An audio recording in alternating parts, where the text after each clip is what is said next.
Saludo cordial, profesora. Somos el grupo 10, conformado por Valentina, Nicole y Cristian. Voy a socializar el tema uno: fuentes del derecho, definición, clasificación y rol en la sociedad. Bueno, cuando hablamos de fuentes del derecho, nos referimos al origen de las normas jurídicas, a los hechos, actos o procesos que crean, modifican o extinguen el derecho. En Colombia, las principales fuentes formales son la ley, la jurisprudencia, costumbre, la doctrina y los principios generales del derecho. Todas estas fuentes están subordinadas a la Constitución de 1991, que es la norma de normas según el artículo 4. Y vale la pena resaltar que en el artículo 93 esa supremacía se integra a los tratados internacionales de derechos humanos, dentro del bloque de constitucionalidad, dándole prevalencia en el orden interno.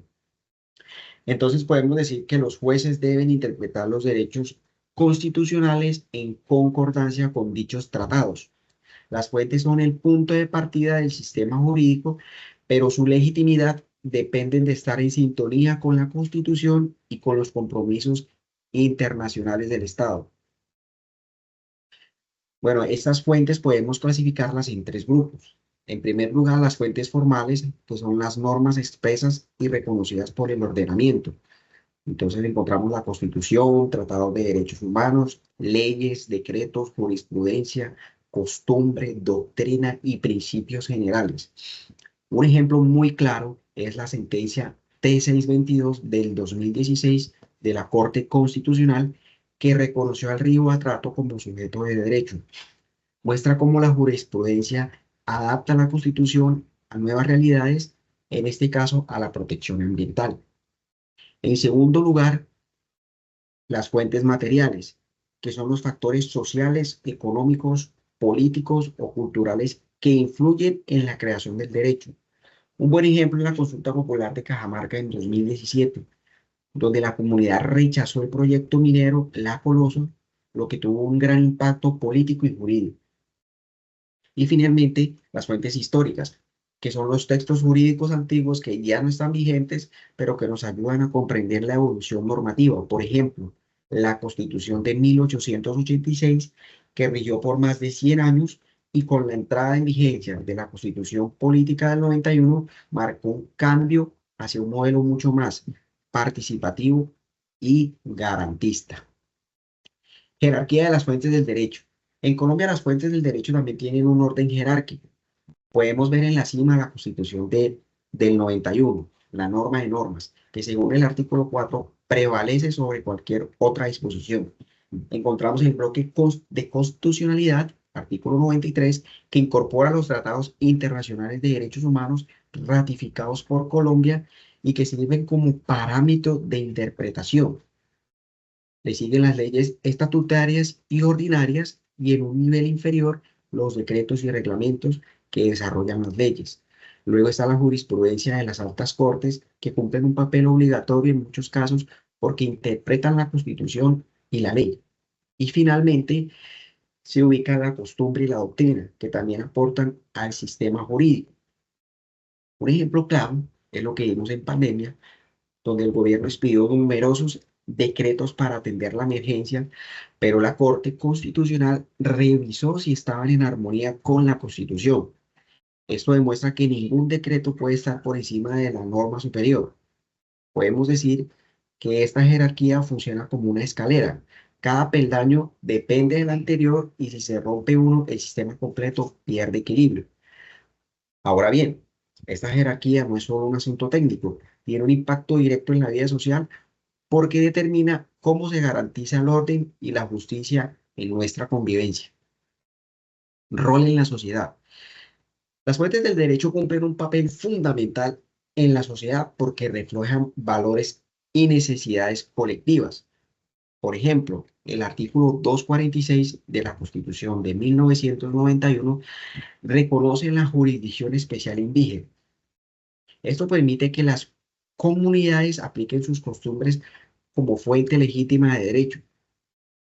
Entonces aquí se demuestra cómo el derecho colombiano integra la diversidad cultural para garantizar cohesión y justicia social. Por otro lado, las fuentes también protegen derechos fundamentales y se adaptan a fenómenos como la globalización, la tecnología y la protección del medio ambiente. Caso puntual donde la jurisprudencia respondió al problema social y ambiental en la sentencia T622 del 2016 del Río Atrato. Entonces, el rol de las fuentes del derecho no es solo organizar normas, sino garantizar que la sociedad pueda responder con justicia a los nuevos desafíos globales. Como conclusión, las fuentes del derecho son los pilares de nuestro sistema jurídico.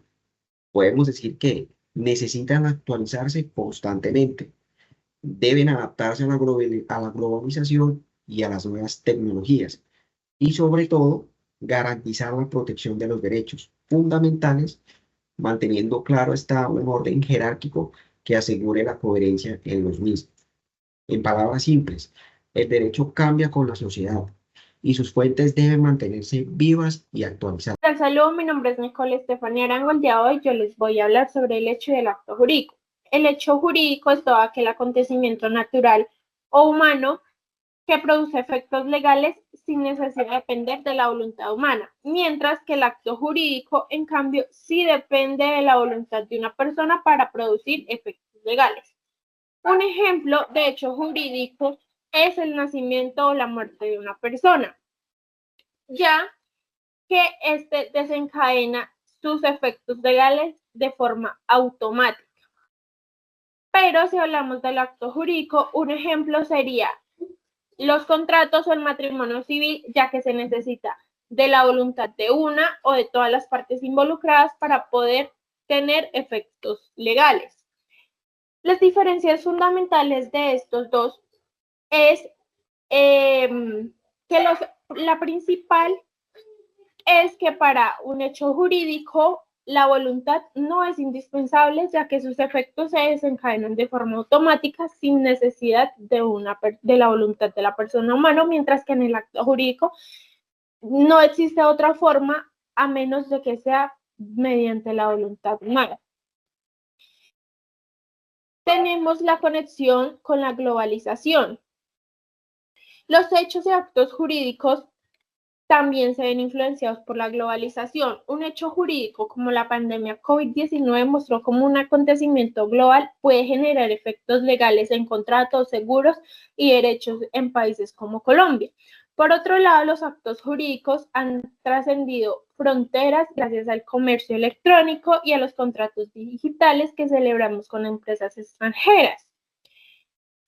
Algo más que les quiero comentar es el impacto social que han tenido estos dos conceptos. Los hechos jurídicos han estructurado la vida en sociedad al marcar dos hitos inevitables como son nacer y morir. Los actos jurídicos, en cambio, nos han reflejado la autonomía de las personas para organizar sus intereses y las relaciones interpersonales. Para finalizar y como conclusión, tenemos en cuenta que la principal diferencia entre estos dos está en la voluntad. Mientras que el hecho jurídico opera sin necesidad de esta, el acto jurídico depende de una manifestación consciente y válida por parte de una persona. No obstante, estos dos conceptos son indispensables para comprender cómo se crean, se modifican y se extinguen los derechos y obligaciones de nuestro país y de nuestro sistema jurídico. Muchas gracias por su atención. Los dejo con mi compañera Valentina. Hola, mi nombre es Pule Valentina Varela Cardoso y hoy les voy a presentar el sistema jurídico ante la globalización. La globalización ha formado radicalmente la manera en que los sistemas jurídicos nacionales operan e interactúan en Colombia. Las fuentes del derecho en Colombia. Fuentes formales: Constitución, norma de normas, tratados del DDHH, leyes y decretos, jurisprudencia, costumbre, doctrina y principios generales. En jerarquía normativa vamos de mayor a menor importancia. Empezamos con la Constitución, tratados del DDHH, leyes, decretos y jurisprudencia. La interacción del sistema jurídico con la globalización. ¿Cómo afecta la globalización al derecho colombiano? Fácil. Los tratados internacionales. Los tratados del DDH tienen rango constitucional. Ejemplo, las decisiones de la Corte Interamericana son obligatorias. Otro ejemplo que puedo dar son las nuevas tecnologías, la necesidad de regular en Internet los datos personales y el comercio electrónico, como lo es la Ley de 1581 del 2012, protección de datos. Los desafíos para la soberanía legislativa, que son la tensión soberanía versus la integración. Esto quiere decir la tensión entre decidir soberanamente versus cumplir los estándares internacionales. Los tribunales internacionales pueden revisar decisiones nacionales. En multiplicidad de jurisdicciones, los ciudadanos sujetos o varios sistemas pueden generar conflictos entre normas nacionales e internacionales. Una pequeña reflexión es considerar que la globalización representa más una oportunidad que una amenaza para el sistema jurídico colombiano. Si bien existen las tensiones, evidentemente, entre la soberanía y la integración, los beneficios superan los riesgos cuando existe una estrategia clara en la participación. ¿Amenaza o es oportunidad? La globalización más oportunidad que amenaza, sí, porque podríamos mantener el equilibrio entre la soberanía y la integración. Podríamos fortalecer nuestras instituciones, participaríamos activamente y no pasivamente en el orden global. Adoptamos la mejor sin perder identidad jurídica.